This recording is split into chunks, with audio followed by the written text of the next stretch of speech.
23.8 आया। लेकिन इसमें फिर क्योंकि हमने अनाच्छादित का क्षेत्रफल ज्ञात करना, तो ये वाला हिस्सा अंदर गया है, तो इसका क्षेत्रफल भी को जोड़ना पड़ेगा इसमें, तो इसका क्षेत्रफल 0.75 आया, तो 0.75 को हमने इसमें जोड़ दिया। हेलो फ्रेंड्स, नमस्कार बच्चों, शुभाशीष, मैं उत्तम सिंह राणा, और आज मेरे हाथ में जो पेपर है ये गणित का पेपर है, ऑल इंडिया सैनिक स्कूल एंट्रेंस एग्जाम 2023 का, जो कल जनवरी 2023 को ही संपन्न हुआ। इसके अन्य parts Hindi, intelligent test, GK मैंने अलग पार्ट्स में सॉल्व किए हैं, उसका लिंक मैंने डिस्क्रिप्शन बॉक्स में दिया है। इसको हम विधिवत बहुत अच्छे मेथड से, मैं बहुत आसान और अच्छे मेथड से सॉल्व करने वाला हूं। अगर आप इंग्लिश मीडियम के भी स्टूडेंट हैं तो मुझे पूरा विश्वास है कि आपकी समझ में जरूर आएगा। ये शुरू करते हैं पहला प्रश्न गणित का। एक और रिक्वेस्ट रहेगी, अगर आपने मेरा चैनल सब्सक्राइब नहीं किया है तो प्लीज सब्सक्राइब कर दीजिएगा, इस वीडियो को लाइक जरूर कीजिएगा। तो ये पहला प्रश्न है, मनुष्य के शरीर का तापमान 37 डिग्री सेंटीग्रेड होता है, उसे फ़ारेनहाइट में परिवर्तित कीजिए। तो वैसे तो ज्यादातर बच्चों को याद रहता है, क्योंकि 37 डिग्री अगर सेल्सियस में होता तो फ़ारेनहाइट में होता है 98.5 डिग्री फ़ारेनहाइट। लेकिन इसको जो तरीका है इसको बदलने का, उसके लिए एक स्पेशल फॉर्मूला है, C = 5/9 और F-32।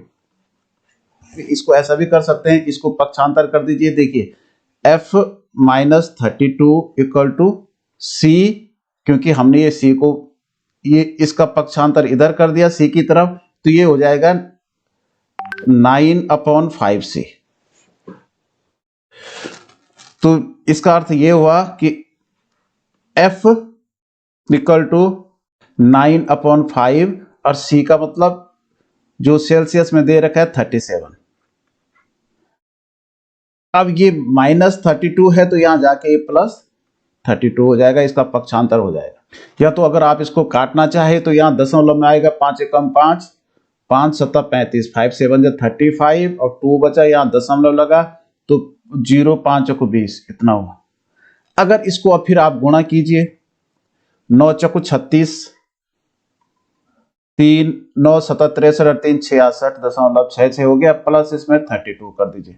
तो जब हम इसमें 32 जोड़ देंगे, मैंने यहां लिख दिया जोड़ने के लिए इसको 32.0, तो 6 हो गया, और 6 2 8 हो गया, 6 3 9 हो गया। देखिए 98.6 हो गया। 98.6 डिग्री फ़ारेनहाइट होता है। यहाँ पे गलत मिस्टेक प्रिंट हो रखा है, यहाँ पे एक्चुअल में इसका मान 98.6 डिग्री फ़ारेनहाइट ही होना चाहिए था, लेकिन इन सब में से सबसे निकट का आंसर यही है, इसलिए आंसर यही होगा। ये -50 डिग्री सेंटीग्रेड और 72 डिग्री सेंटीग्रेड के बीच का अंतर है। देखिए बहुत अच्छा प्रश्न है, बच्चे इसमें चकरा जाते हैं। एक्चुअल में ये संख्या रेखा को जब तक आपकी समझ में नहीं आता है तब तक ऐसे प्रश्न करने आपके लिए थोड़ा कठिन हो जाते हैं। देखिए संख्या रेखा में यहाँ पे 0 है, यहाँ +1 है, 2 है, 3 है, तो इस तरह से इधर कहीं कोने में आगे जाल के जब गिनती आएगी तो ये 72 डिग्री है।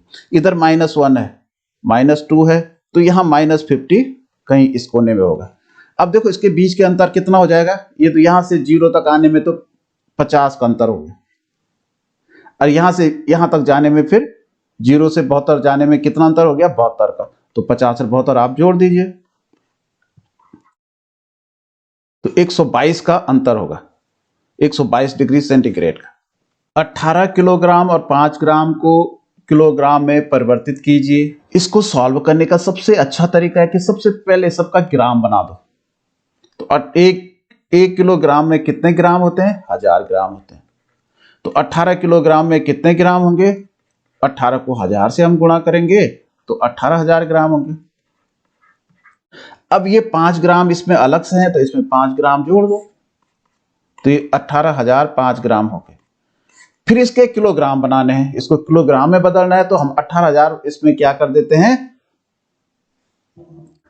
18005 को हम डिवाइड करेंगे फिर 1000 से किलोग्राम बनाने के लिए। जब हम किसी संख्या में 10 से डिवाइड करते हैं तो उसके एक अंक के पीछे दशमलव आता है। 100 से डिवाइड करेंगे तो 2 अंक के पीछे, 1000 से डिवाइड करेंगे तो 3 अंक के पीछे दशमलव आ जाएगा, और ये हो जाएगा 18.005 kg किलोग्राम, ये वाला।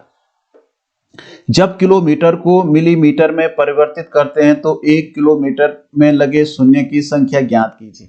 देखिए इसको ढंग से आपने समझना है, सबसे ऊपर होता है किलोमीटर, यहाँ होता है हेक्टोमीटर, किलो के नीचे होता है हेक्टोमीटर, उसके नीचे होता है डेकामीटर, उसके नीचे होता है मीटर, उसके नीचे होता है डेसीमीटर, डेसी का मतलब 10वां, सेंटी का मतलब 100वां और मिली का मतलब 1000वां। ठीक है ना। और ये इसका 10 गुना, ये इसका 100 गुना, ये इसका 1000 गुना। तो इसमें से 1 किलोमीटर को हम जब इसमें बदलते हैं तो ये 10 होते हैं, इसमें बदलते हैं तो ये 100 हो जाते हैं, 100 डेकामीटर का 1 किलोमीटर, और मीटर में बदलते हैं तो 1000 हो जाते हैं, 1000 मीटर का 1 किलोमीटर। जब डेसीमीटर में बदलेंगे तो एक शून्य और बढ़ जाएगा, 1000 में 4 जीरो हो जाएंगे, यहाँ 1000 में मतलब 1 के आगे 5 जीरो हो जाएंगे और यहाँ 1 के आगे 6 जीरो हो जाएंगे। मानी 1 किलोमीटर में 10 लाख मिलीमीटर होते हैं, तो यहाँ शून्य की संख्या होती है 6। इसका मोटा हिसाब आप लगाओ तो यहाँ आते ही 1 जीरो बढ़ता है, 2 3 4 5 6 जीरो बढ़ जाते हैं। निम्न में से कौन सी संख्या 99 को उचित रूप में प्रदर्शित करती है?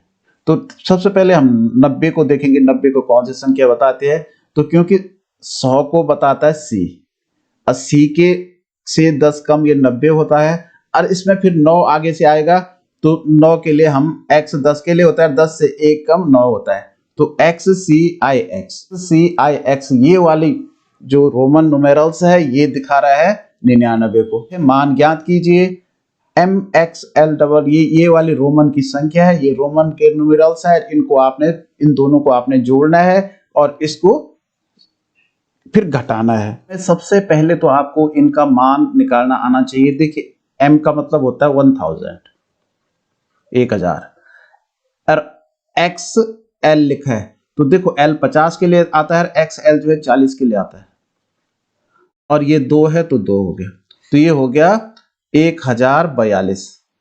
यहां C है तो देखो C जो है 100 के लिए आता है, प्लस ये XC है, XC जो है ना 90 के लिए आता है, 100 में से 10 कम, और ये जो है 4 है तो धन 4, तो ये हो गया 194। और ये LX देखिए 60 के लिए आता है और आगे 3 डंडियां तो धन 3 यानी 63 हो गया। तो कहने का मतलब आपने इन दोनों को जोड़ना है 1042 और इसमें जोड़ना है 194, 13 का 3 हासिल 1 2 1, तो 1236 हुआ, 1236 में से 63 को आपने घटाना है, गया 7 और यहाँ 11 बच गया, तो 1173 हो गया। अब इनमें से पहचानिए 1173 कौन सा है? तो देखिए 1000 ठीक है, ये 100 ठीक है, और ये देखिए ये 70 हो गया और ये 3 हो गया, 70 3 73, 1173।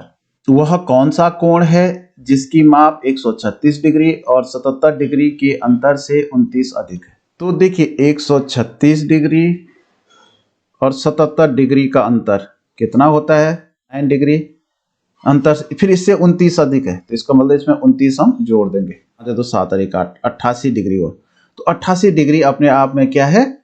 न्यून कोण होता है, क्योंकि जो 90 डिग्री से कम होता है उसके कहते हैं न्यून कोण। नीचे दी गई आकृति में से कौन से कोण दो समकोण से बड़े हैं?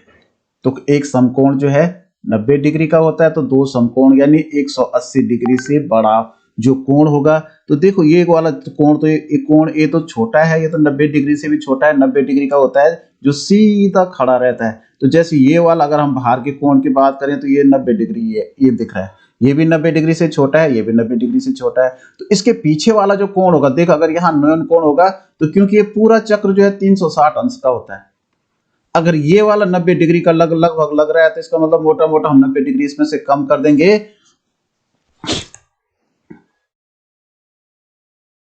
तो ये 270 डिग्री का ये वाला कोण होगा सी वाला। तो ये जो 180 से बड़ा है यानी दो समकोण से बड़ा है, तो इसका आंसर केवल कोण सी। निम्नलिखित विधान को पढ़िए और उचित पर्याय चुनिए। विधान ए, वृत्त के सभी जीवा से व्यास बनता है। देखिए वृत्त ये है, इसके अंदर जो हम लाइनिंग पंक्तियां मारते हैं ये सब जीवा होती है, और जो सबसे लंबी जीवा होती है वही व्यास होती है, ये बीच वाली जो मध्य से उसके सेंटर से जाती है। तो सभी जीवा से तो व्यास बनता ही नहीं है, केवल व्यास जो है सबसे लंबी जीवा से बनेगा। व्यास वृत्त की सबसे लंबी जीवा है, ये सही है। तो ये केवल विधान ए सत्य है, ये गलत हो गया। दोनों विधान सत्य हैं, ये भी गलत हो गया। केवल विधान बी सत्य है, ये सही है। एक बैलगाड़ी 230 किलोग्राम रेत निर्माण स्थल पर ले जा रही है। यदि 4.65 किलोग्राम रेत रास्ते में बैलगाड़ी से गिर जाती है तो निर्माण स्थल पर कितनी रेत पहुंचती है। देखिए 230 किलोग्राम ले जा रही है और गिराया उसने 4.65 किलोग्राम। तो ये दशमलव में है तो इसको 0.00 आप कर दीजिए, और यहाँ इकाई के स्थान पे 4, दशमलव के ठीक नीचे दशमलव, और यहाँ 65 इस तरह से लिखेंगे। तो ये गिर गई तो निर्माण स्थल पे कितनी पहुंची, तो घटाने का सवाल है। 10 में से 5 गया 5, यहाँ 9 बचा 3, और यहाँ भी 9 बचा तो 4, और यहाँ 9 में से 4 गया तो 5, और यहाँ 2, तो 225.35 किलोग्राम रेत निर्माण स्थल तक पहुंची।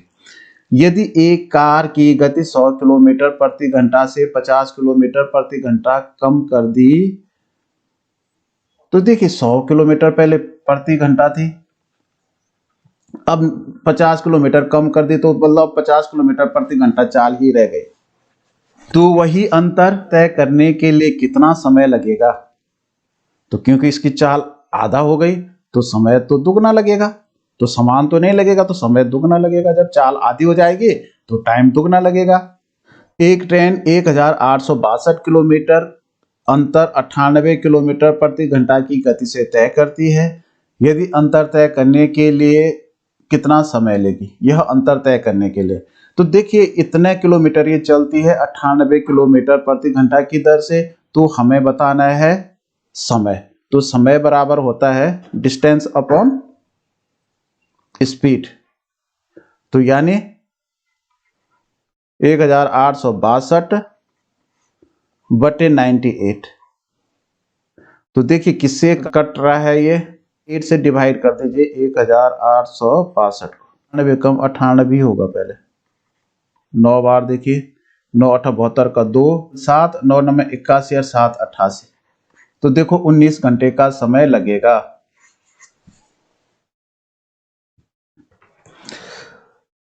जिसमें 3 विभिन्न अंक हों, ऐसे 4 अंकीय सबसे बड़ी संख्या और 6 अंकीय सबसे छोटी संख्या का योग ज्ञात कीजिए। देखिए बहुत अच्छा प्रश्न है। जिसमें 3 विभिन्न अंक हों, अलग अलग अंक है, तो 3 अंक अलग अलग, तो 4 अंकीय सबसे बड़ी संख्या। तो सबसे बड़ी संख्या हम कैसे बनाएंगे, सबसे बड़ा देखिए हम क्या करेंगे, पहले सबसे बड़ा 8 9 है, 3 अलग अलग अंक होने चाहिए, एक 8 ले लो 7 ले लो, तभी तो सबसे बड़ी संख्या बनेगी 4 अंकों की।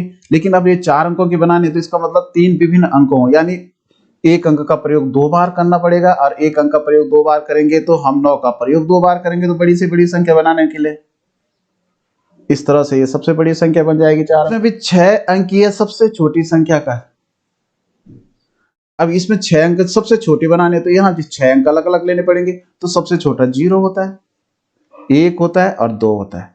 इन्हीं से हमें 6 अंकीय संख्या बनानी पड़ेगी। तो इसमें क्या करेंगे हम, क्योंकि अब ऐसा तो नहीं लिखा है कि इसमें एक अंक का प्रयोग 2 बार कर सकते हैं या 3 बार कर सकते हैं, ज्यादा बार कर सकते हैं, तो हम सबसे ज्यादा बार सबसे छोटे अंक का प्रयोग करेंगे। तो सबसे छोटी संख्या जो बनेगी वो बन जाएगी, पहले 1 लिखेंगे तब 0 0, क्योंकि 3 अंक हैं तो 6 अंक बनाने हैं, तो 0 1 2 3 4 5 और 6, छठवां 2। तो इसमें 3 अलग अलग अंक हो गए, एक 0 हो गया, एक 1 हो गया, एक 2 हो गया, इसमें भी 9 8 7 हो गया। अब इसमें क्या बताना है, योग ज्ञात करना है। तो योग का मतलब जोड़। अब देखिए 7 और 2 9, 8 में 0 जोड़ के 8 ही होगा, 9 में 0 जोड़ के 9 ही होगा, 9 में ये 0 जोड़ के 9 ही होगा, और ये 10 का 10 होगा। तो 1,09,989, देखिए 1,09,989 हो गया।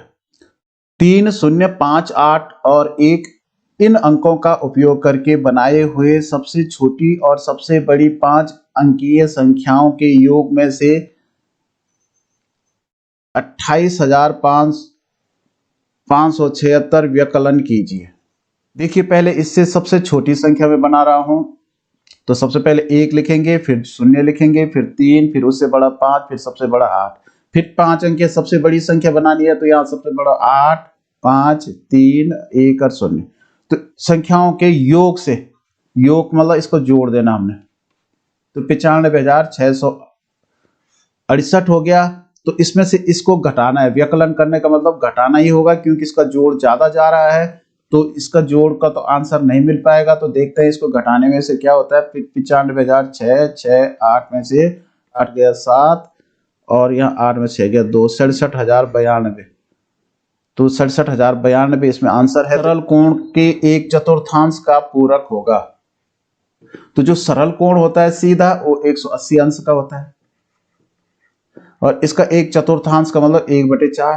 तो इसको गुण काट दीजिए आप, 4 चक्कु 16 और 2 20 हुआ, 4 5 20, यानी 45 डिग्री का कोण बनेगा। तो जो 45 डिग्री का कोण होगा न्यून कोण होगा, या सॉरी न्यून कोण तो है ही, लेकिन इसमें ज्यादा अर्थ अच्छा होगा समकोण का आधा, क्योंकि 45 डिग्री जो है 90 डिग्री का आधा होता है। तो वैसे इसका आंसर न्यून कोण तो है ही, लेकिन ज्यादा अच्छा आंसर इसका समकोण का आधा होगा, क्योंकि इसमें दो समकोण को मिलकर एक सरल कोण बनता है। तो समकोण के आधा जो है 4 बार मिलेगा। तो इसका, हाँ इसमें देखिए सॉरी इसमें उत्तर नीचे दे रखे हैं, ए और डी दोनों होगा। तो इसका चौथा वाला आंसर होगा ए और डी दोनों, मतलब एक न्यून कोण भी है और समकोण का आधा भी है। एक कोण समकोण के आधे से, पहले समकोण का आधा यानी 90 का आधा, तो कितना होता है 45 होता है। तो 45 से तिगुना है, यानी 45 गुणा 3, तो 3 5 15 का 5 हासिल 1, 4 3 12 और 1 13, यानी 135 डिग्री। उसका संपूरक कोण ज्ञात कीजिए। तो संपूरक कोण जो है 180 अंश का होता है। तो 180 में से हम क्या करेंगे, 135 को घटा देंगे, तो 10 में से 5 गया 5, या 7 में से 3 गया 4, तो 45 अंश का होगा। यानी जो दो कोण मिला के 180 अंश बनाएंगे वही संपूरक कोण होगा। निम्न भिन्नों में से सबसे अधिक के क्रम में रचना करते हुए कौन सी भिन्न अंतिम सिरे से दूसरे स्थान पर होगा। अंतिम सिरे से यानी सबसे कम, यानी सबसे छोटी भिन्न। अब देखो इसमें सबसे छोटा कैसे पता करेंगे, या तो हम क्या करें, या तो ऊपर के बराबर कर दो या नीचे के बराबर कर दो। तो नीचे का हम बराबर कर सकते हैं, 15 का 15 दोनों 30, देखो 30 सबका 30 बन रहा है, तो इसको हम 3 से गुणा कर देंगे। वे 2 से गुणा करके 30 बन रहा है, तो ऊपर भी 2 से गुणा, या तो आप इसको दशमलव में बदले, यहाँ 6 पंजे 30, यहाँ भी 5 से गुणा, यहाँ 10 से गुणा, तो ये भी 10 से गुणा, यहाँ 5 को जो 30 बनाने के लिए 6 से गुणा, तो यहाँ भी 6 से गुणा। तो ये जो पहली वाली भिन्न बनी 6 3 18, 18/30। दूसरी बनी 10 एकम 10, 10/30। तीसरी बनी 5 पंजे 25, 25/30। और चौथी बनी 7 दूनी 14, 14/30। तो जो सबसे छोटी भिन्न है, क्योंकि सबसे कम से अधिक की ओर, तो यहाँ जब नीचे के बराबर होंगे तो उस ऊपर का अंश जिसका सबसे कम होगा वही सबसे छोटा होगा। तो सबसे छोटी 10/30 है, यानी 10/30 का मतलब दूसरी वाली भिन्न 1/3। तो इसका मतलब इसको हम सबसे पहले लिखेंगे 1/3। दूसरे वाले का हिस्सा देखेंगे, यहाँ 18 25 14, तो यहाँ 14/13, यानी दूसरी वाली 7/15। तीसरी वाली देखो यहाँ 18/30 होगा, यानी पहले वाली होगी 3/5, और लास्ट जो भिन्न होगी वो 25/30, यानी 5/6 होगी। अब अंतिम सिरे से दूसरा, तो अंतिम सिरा ये है, तो दूसरे में 3/5 होगी। दिए गए भिन्नों की रचना आरोही क्रम से कीजिए। चलो इसको हम क्या करते हैं, इसको हम दशमलव में बदल के तब करते हैं। तो सबसे पहले 3 का भाग 2 में दे दीजिए, 3 से डिवाइड, तो यहाँ दशमलव, यहाँ 20, 3 छक्का 18। अब इसको इतना ही कीजिए 0.6, यहाँ 6 का भाग 5 में दीजिए, तो 0.50, 6 8 48। अभी आप इसको छोड़ दीजिए, 8 का भाग 7 में दीजिए, यहाँ 0.70, 8 7 8 8 64, 8 8 64। अच्छा, यहाँ 14 का भाग 9 में दीजिए, यहाँ दशमलव, यहाँ 90, 14 छक्का 84। अब देखो क्योंकि यहाँ 0.6 दो बार आया तो एक बार हम और भाग देते हैं इनमें। यहाँ गया 2, यहाँ बचा 2, तो यहाँ 1 0 और बढ़ा, 3 छक्का 18 दोबारा हुआ। यहाँ बचा 6, तो यहाँ 0 बढ़ा, तो 14 3 42, 14 चक्को 56। यहाँ 4 आए तो अलग अलग हो गया, यहाँ ये बड़ा हो गया, ये छोटा हो गया। यहाँ 6, यहाँ बचा 2, 20 हुआ, तो 6 3 18 हो गया। ठीक है, दशमलव के 2 स्थानों तक हमने किया, तो यहाँ 6 बचा, यहाँ 60 हुआ, तो 8 7 56 हो गया। यहाँ 8 7 आ गया, 8 3 आ गया। तो अब देखिए सबसे छोटा क्या है इसमें, 6 4 आया, 0.64 सबसे छोटा है। 9/14 सबसे छोटी भिन्न है, तो 9/14 ये तो हो गया। 6 4 के बाद 6 6 आया, यानी 2/3, उसके बाद दूसरे नंबर पे, तो तब लिखेंगे हम 2/3। फिर आया 8 3, 0.83 है ये, यानी 5/6, तो फिर 5/6 आएगी, और लास्ट में 7/8 आएगी।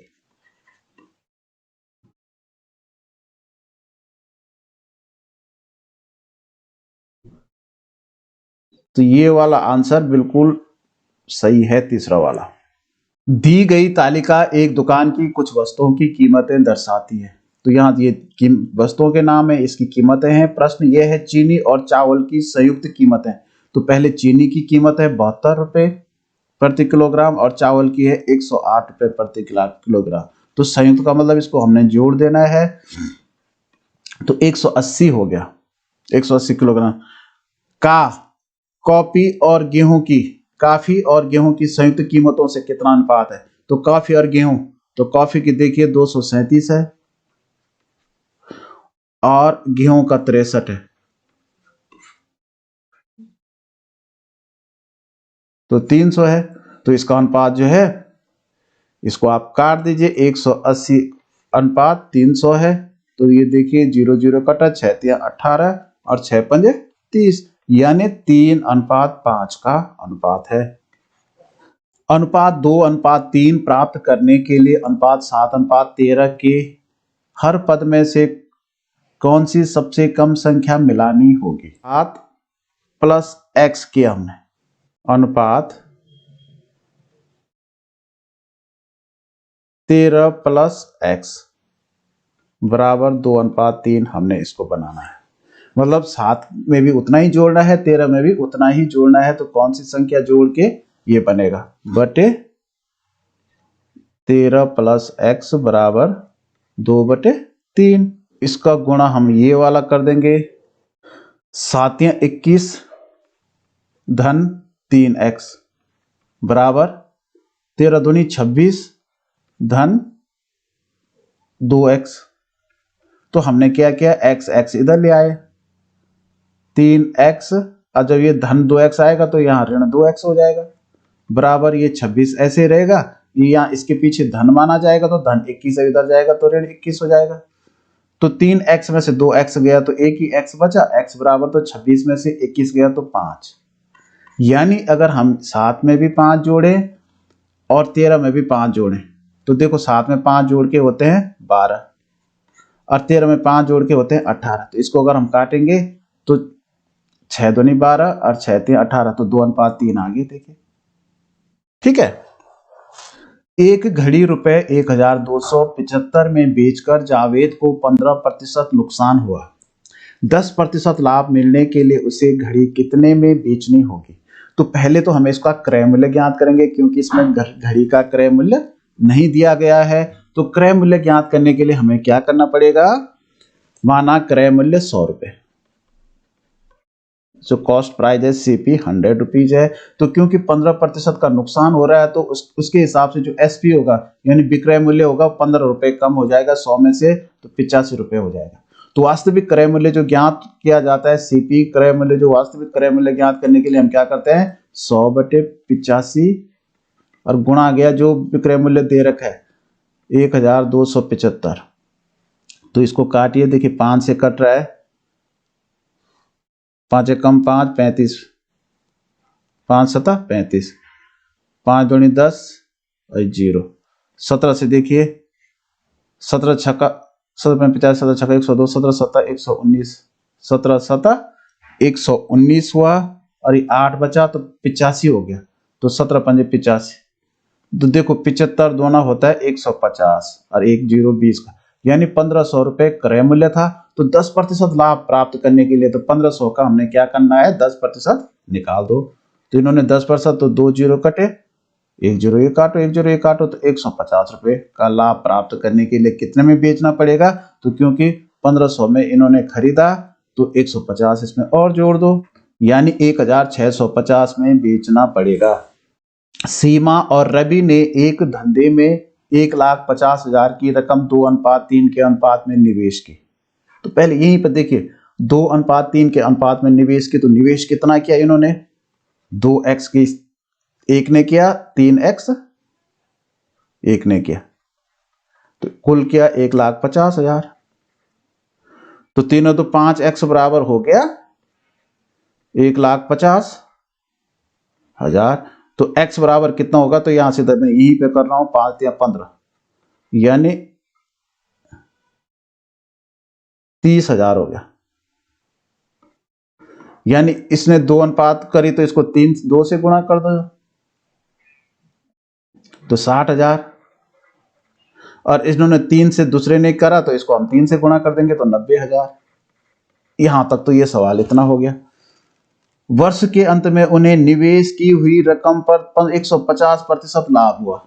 यदि वे लाभ की रकम समान अनुपात में साझा करते हैं तो सीमा को हिस्से की कितनी रकम आएगी, की रकम ये है, तो इसका सीधा 50%, क्योंकि इसी का निकाल दीजिए आप सीधा, 60,000 का 150%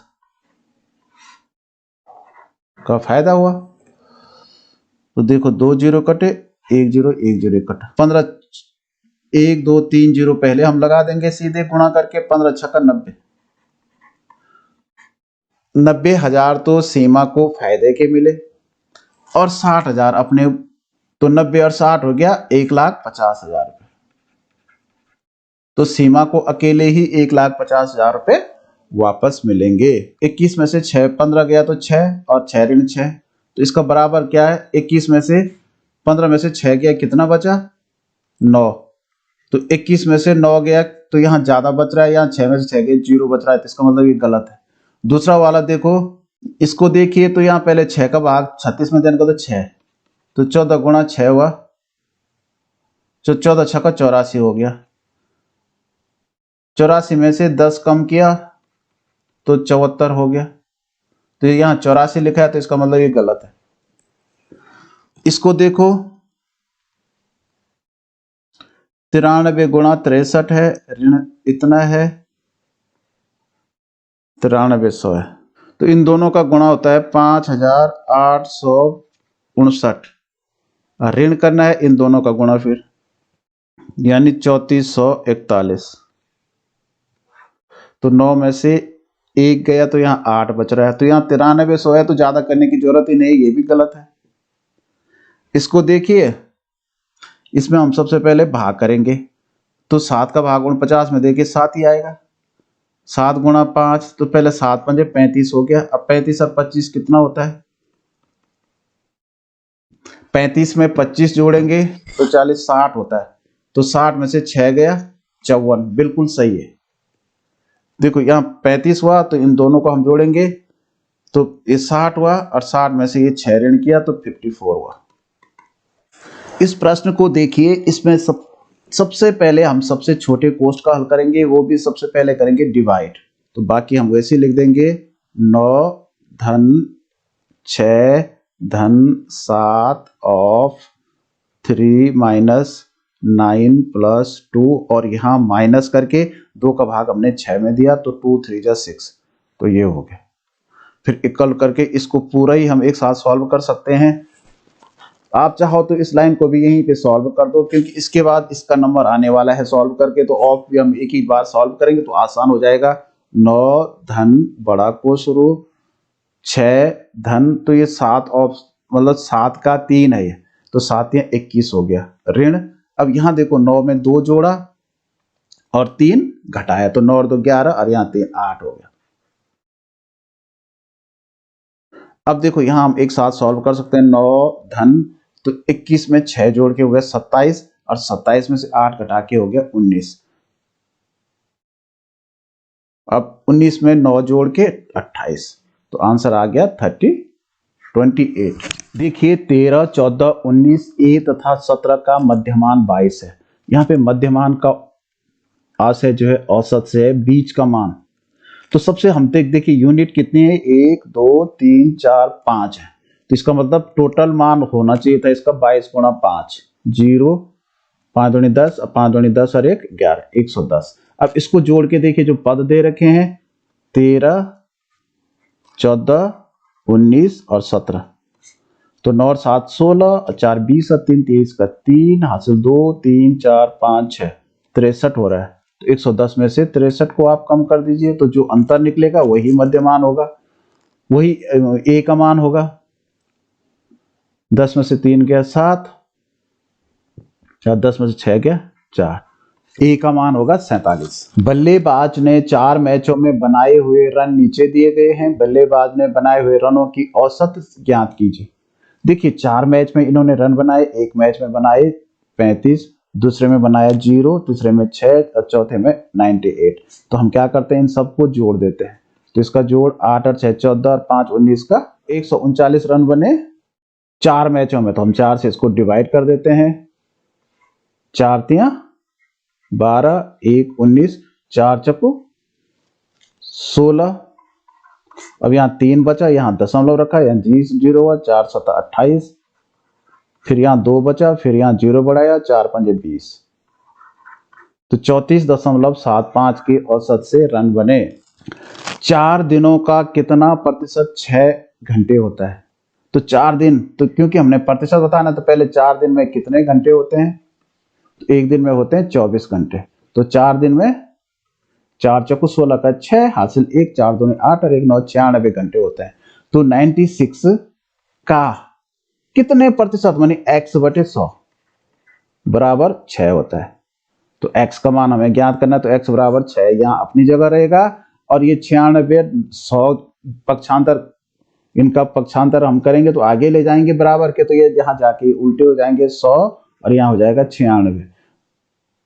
तो यहाँ 6 कम 6 और 6 कम 6 और 3 36 हुआ, तो 6 छक्का 36 16 हो गया।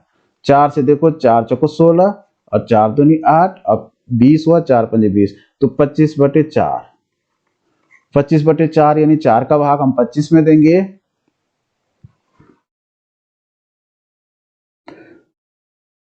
तो 4 छक्का 24, यहाँ बचा 1, तो ये 1 यहाँ ऊपर और ये 4 नीचे, तो 6 से ही 1 बटे 4 प्रतिशत होगा। इसको आपने सुमेलित करना है। सबसे लंबी जिह्वा, तो जो सबसे लंबी जिह्वा होती है ना वो व्यास होती है। वृत्त का आधा क्या होता है, अर्धवृत्त कहते हैं। व्यास का आधा क्या होता है, त्रिज्या होता है। तो 2 त्रिज्याओं के मध्य का स्थान हो जाएगा वृत्त खंड। और डी का पहला ये वाला आंसर बिल्कुल सही है। प्रत्येक घन का किनारा 4 सेंटीमीटर है। ऐसे 3 घनों को जोड़कर एक घना बनाया गया। किनारा जो है 4 सेंटीमीटर है, तो इसको जब मिलाया जाता है तो इसका हमें आयतन मालूम होना चाहिए।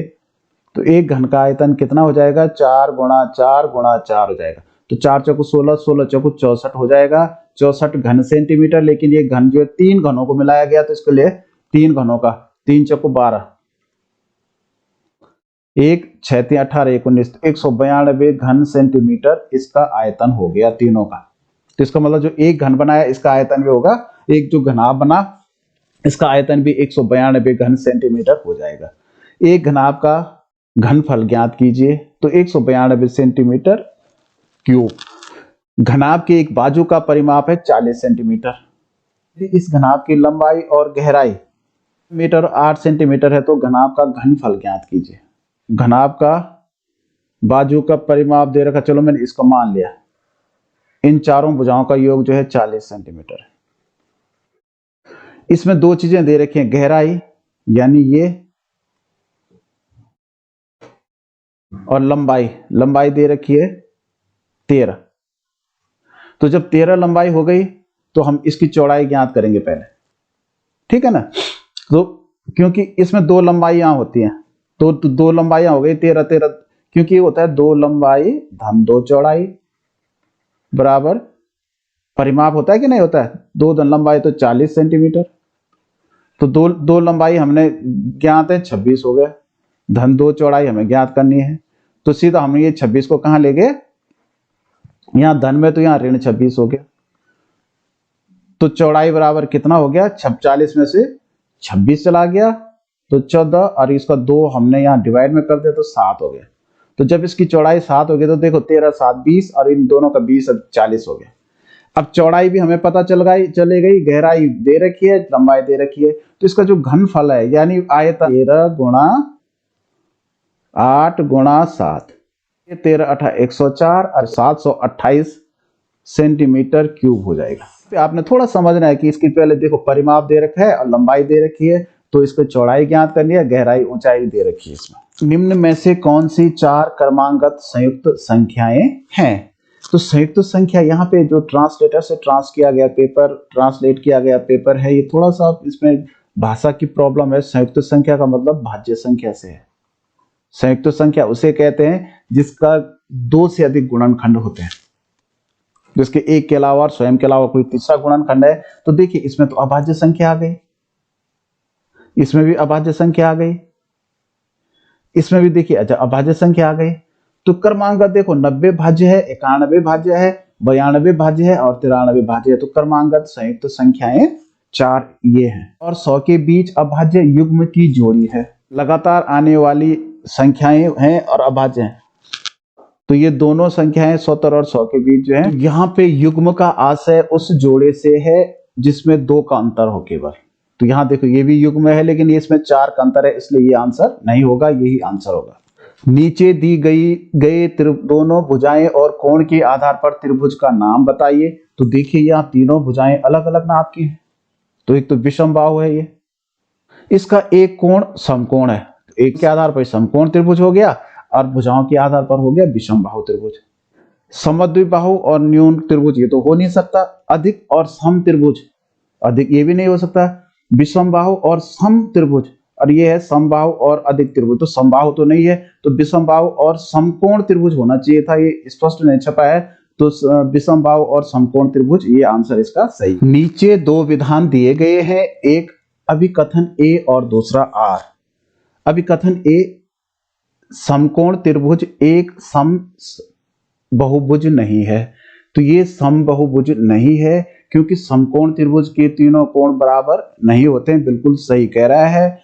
एक सम बहुभुज की सभी भुजाएं और कोण समान होते हैं। जो पॉलीगॉन होता है उसके सभी कोण भी और सभी भुजाएं भी बराबर होते हैं, ये भी बिल्कुल सही है। तो क्योंकि समकोण त्रिभुज के सभी कोण बराबर नहीं होते हैं, तो इसकी परिभाषा को भी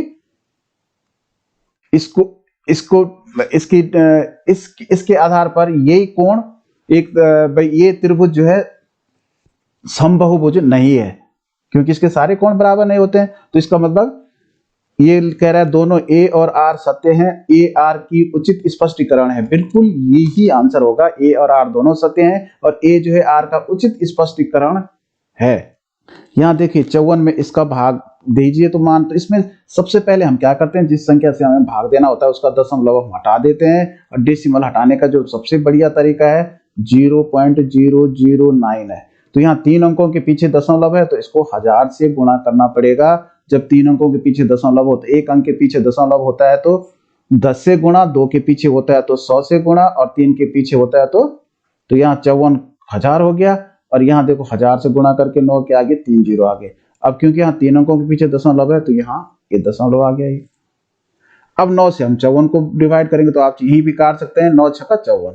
अब यहाँ 6 के आगे 3 जीरो आ गए, तो 6000 आंसर होगा। एक बल्लेबाज ने 190 रन बनाए जिसमें 10 चौके 6 छक्के शामिल हैं। तो पहले 10 चौके यानी 10 चौको 40 रन बनाए, 6 छक्के, तो 6 छक्के माने एक बॉल पे 6 रन, तो 6 छक्का 36 रन बनाए। तो इसने कितने रन बन गए चौके छक्के से? 76 रन बन गए। 4 3 7 76 रन। उसके बनाए हुए कुल रनों में से कितने प्रतिशत रन उसने विकेट के बीच दौड़कर बनाए? तो विकेट के दौड़कर बीच कितने बनाए? कुल 190 बने, तो 190 में से जो है 76 कम कर दीजिए।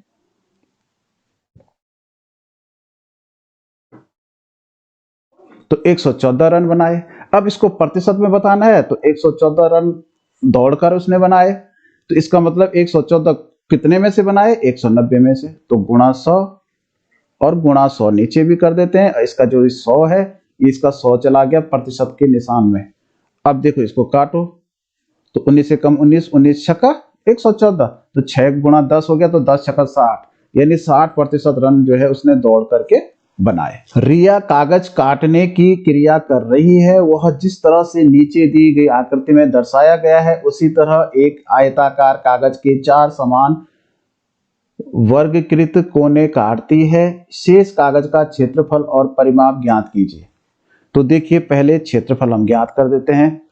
तो पहले हम टोटल का क्षेत्रफल ज्ञात, तो 24 दूना 48 होता है, और इसके आगे 480 सेंटीमीटर स्क्वायर हो गया।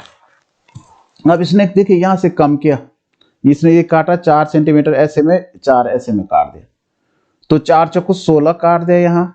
यहाँ भी 4 चौको 16 काटा, यहाँ भी 4 चौको 16 काटा, यहाँ भी 4 चौको 16 काटा, तो 16 कम 16, 16 दूनी 32, 16 तीन 48, 16 चौको 64, यानी 64 सेंटीमीटर इसने काट दिया। एक, तो इसका बचा 416 सेंटीमीटर स्क्वायर। तो ये 416 सेंटीमीटर स्क्वायर तो इसका क्षेत्रफल आ गया। अब हम परिमाप ज्ञात करते हैं। तो देखिए आप चाहो तो सीधे यहां से शुरू करते हैं परिमाप, क्योंकि यहां तो कट गया ये, तो यहां से 4 ये हो गया, यहां से क्योंकि ये जो 4 इधर का है इधर मुड़ गया, समझ लीजिए, इधर का जो 4 कम हुआ था इधर जुड़ गया, तो ये जितना 4 यहां कम हुआ था 4 यहां कम हो गया, तो ये 4 ये 24 ही हो गया। फिर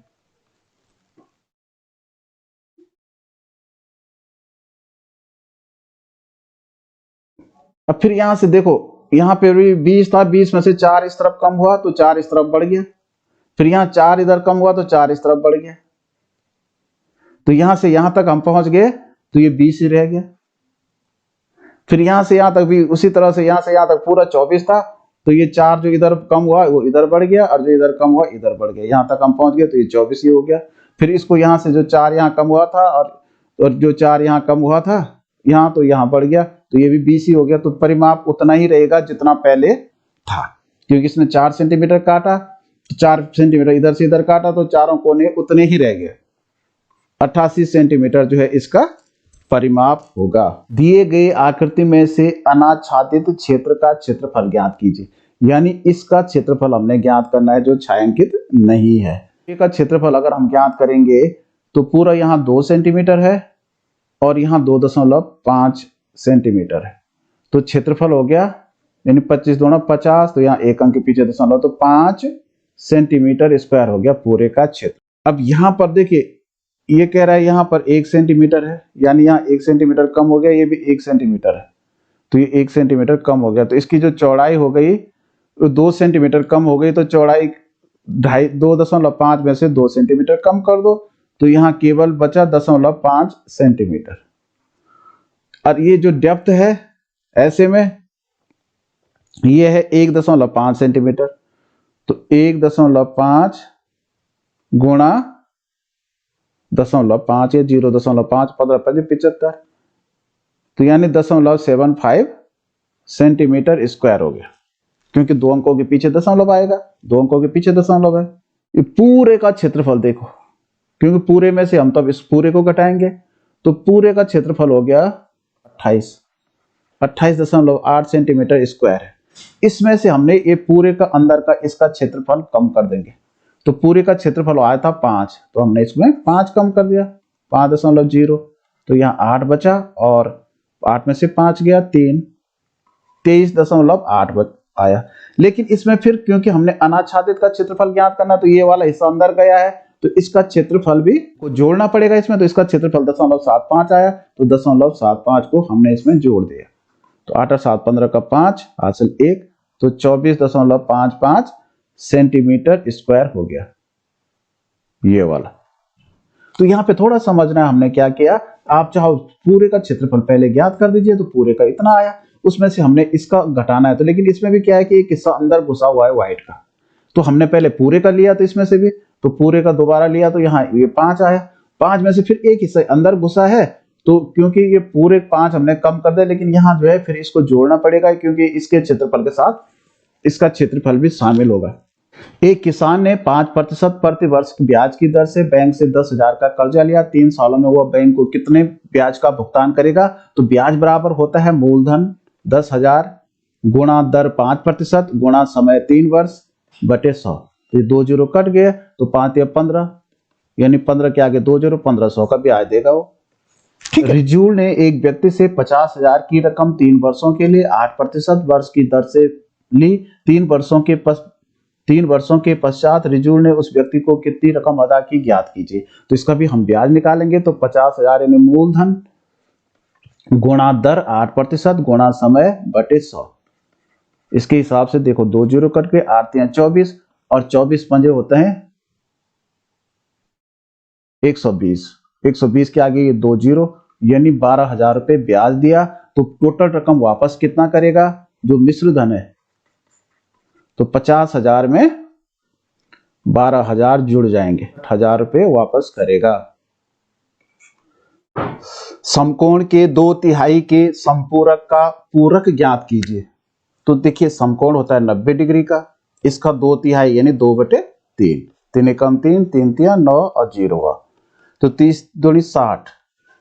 संपूर्ण इसका समकोण का 2/3 हो गया के संपूरक, इसका जो 60 का संपूरक होगा, तो 60 का संपूरक कौन सा होगा? संपूरक होता है जो 90 अंश का कोण बनाता है। तो 60 का संपूरक हो गया, 90 में से 60 कम कर दिया 30 के संपूरक का पूरक ज्ञात कीजिए। अब इसका पूरक कोण क्या होगा? 30 का पूरक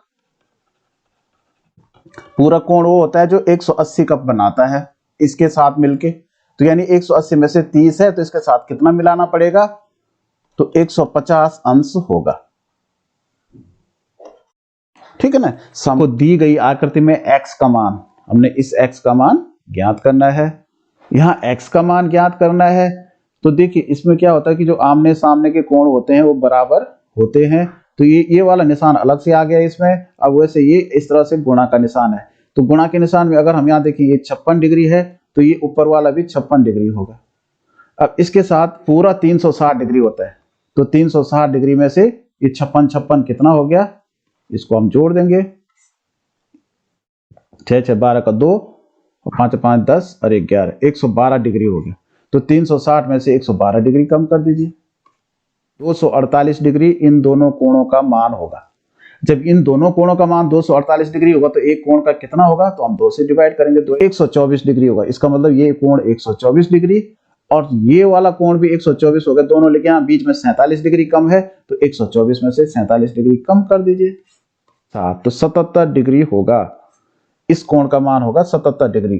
संख्या है इसमें 6 के स्थानिक मान और अंकित मूल्य का गुणनफल।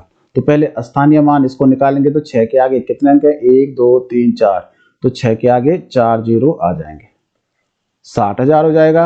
और जो इसका अंकित मूल्य है वो 6 ही रहेगा, तो इसका गुणन करना है हमने, तो 6 6 का 36 हो जाएगा, 36 के आगे 4 जीरो। जो है एक्चुअल में गलत मिसप्रिंट हो रखा है, ये इसका आंसर यहाँ कहीं नहीं मिल रहा है, तो मिसप्रिंटिंग पेपर की है। 3 विभिन्न अंकों का उपयोग करके सबसे छोटी 5 अंकीय संख्या ज्ञात कीजिए। 3 विभिन्न अंकों का उपयोग करके सबसे छोटी 5 अंकीय संख्या। तो देखिए 3 विभिन्न अंक क्या होंगे? 0 1 और 2। अब इसमें 5 अंकीय बनाना है, तो 1 सबसे पहले हम लेते हैं, तो जब छोटी बनाने तो सबसे छोटे अंक का प्रयोग हम 2 बार करेंगे, या 2 से अधिक बार करेंगे तो 3 अंक हैं, तो ये यहाँ 3 बार करना पड़ेगा, तो 4 और 5, तो ये हो जाएगा 10,002, तो 10,002। यदि एक संख्या 8 और 3 से विभाजित हो सकती है, तो वह कौन सी संख्या के साथ सदा विभाजित हो सकती है? तो देखिए कोई संख्या भी 8 और 3 से कौन सी संख्या विभाजित होगी? जो 8 और 3 का एलसीएम होगा, लॉस होगा। तो 8 कम 8, 8 दूना 16, 8 3 24, जैसे 24 है। फिर 24 का पहाड़ा जो भी है, 24 दूना 48, 24 3 72, इस तरह से जो 24 के गुणज हैं वो सारे इनसे विभाजित होंगे दोनों से। अब इस पे हमने देखना है कि इसमें से सही कौन सा है, 8 और उसके सारे गुणनखंड से। तो जैसे 8 के गुणनखंड क्या होते हैं, 1 2 4 8, क्योंकि ये 8 से विभाजित है तो इसके गुणनखंड से विभाजित होगी।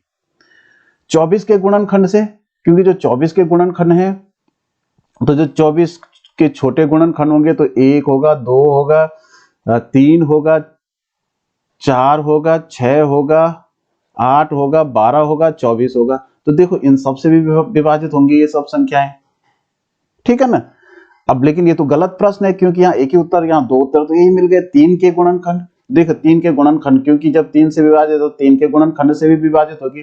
और 12 के गुणनखंड, ये 12 के गुणनखंड से भी विभाजित होगी। तो ये सारी संख्याएं जो है 1 2 3 4 6 और 12, इन सभी से विभाजित हो रही है।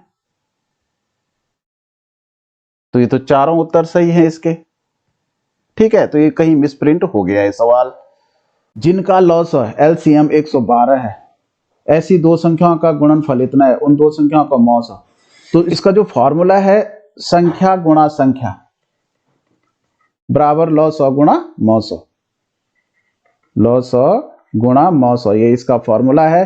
तो एक संख्या दे रखी है 112, तो संख्या गुणा 112 हो गया। तो लॉसा गुणा मौसा, इन दोनों का गुणनफल दे रखा है 4032।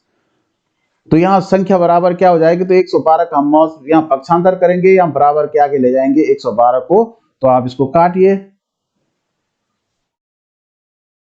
4 से देखो कट रहा है, 4 दूनी 8, 3 32 हुआ, 4 8 32, 4 एकम 4, और ये 0 में 0 बार जाएगा, फिर 0 बार जाएगा 3 में, और 4 8 32।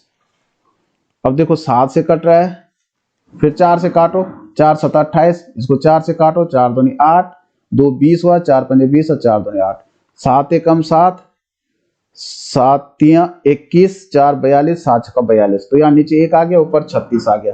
तो वो संख्या जो है 36 ही होगी। 1 दर्जन हेडफोन की कीमत इतनी है, समर को 5 हेडफोन खरीदने हैं, उसे 5 हेडफोन खरीदने के लिए कितनी रकम अदा करनी होगी। तो एक ही नियम का सवाल है, एक तरफ आप फोन लिख दीजिए और एक तरफ कीमत लिख दीजिए, बहुत आसान तरीका है। तो एक दर्जन हेडफोन की कीमत यानी 12 फोन मिलते हैं 78,564 में। तो इसको 5 फोन लेने हैं तो x रुपए, तो यहाँ तीर एक ही तरफ लगेगा, यहाँ भी, क्योंकि ये अगर यहाँ फोन घट रहे हैं तो कीमत भी घटेगी। तो ये हो जाएगा x बटे 78,564 बराबर 5/12। तो ये 78,564 यहाँ गुणा में चला जाएगा, 78,564। सीधा इसको 12 से काटिए, 12 छक्का 72, 6 65 हुआ, 12 पंजे 60, 5 56 हुआ, 12 चक्कू 48, और 8 बचा 84 हुआ, तो 12 7 84। अब इसको 5 से गुणा कीजिए, क्योंकि 5 गुणा इतना हुआ 6,547, 5 7 35 32, ये आ जाएगा 32,735 रुपए उसे देने पड़ेंगे। त्रिशा अपने 40 सहपाठियों के लिए जूस का प्रबंध कर रही है। वह प्रत्येक सहपाठी को 250 मिलीलीटर जूस देना चाहती है। यदि प्रत्येक टेट्रा पैक में 2.5 लीटर जूस है तो उसे कम से कम कितने टेट्रा पैकों की आवश्यकता होगी। तो देखो 40 सहपाठी हैं, एक सहपाठी को वो देना चाह रही है कितना, 250 मिलीलीटर। तो यानी 40 को कितना मिलेगा, तो 25 चक्कू 100, और इस 2 0 1 40 का, एक 250 का। तो इतना मिलीलीटर जूस उसे बांटना है, और एक बोतल में 250 2.5 लीटर है। तो 1 लीटर में कितने मिलीलीटर होते हैं, 1000 होते हैं। तो इसको हम 1000 से गुणा करेंगे, तो 25 के आगे 3 0 लग जाएंगे, और यहाँ एक अंक के पीछे दशमलव, यानी 2500 मिलीलीटर का एक पैक है। तो कितने पैक लेने होंगे, तो हम क्या करेंगे, 10,000 में भाग दे देंगे 2500 का, तो ये 2 0 कट गए, और 25 से कम 25, 25 चको 100, यानी इसको 4 बोतलें लेनी पड़ेंगी, तब जाके सबको 250 ml जूस मिल पाएगा। नीचे दिए गए व्यंजक के व्युत्क्रम की गणना कीजिए। व्युत्क्रम का मतलब उल्टा होता है, 34/15 है तो ये 15/34 हो जाएगा, और गुणा 45/17 है, तो इसको 17/45 कर देंगे। तो देखो 17 कम 17, 17 दूनी 34, 15 कम 15, 15 तिया 45, तो ऊपर 1 गुणा 1 तो 1 ही हो गया, यहाँ 3 दूनी 6 हो गया। राधिका ने 8 सही 1/4 किलोग्राम फल खरीदे, उसमें से उसने 2 सही 5/6 किलोग्राम फलों का उपयोग पुडिंग बनाने के लिए किया।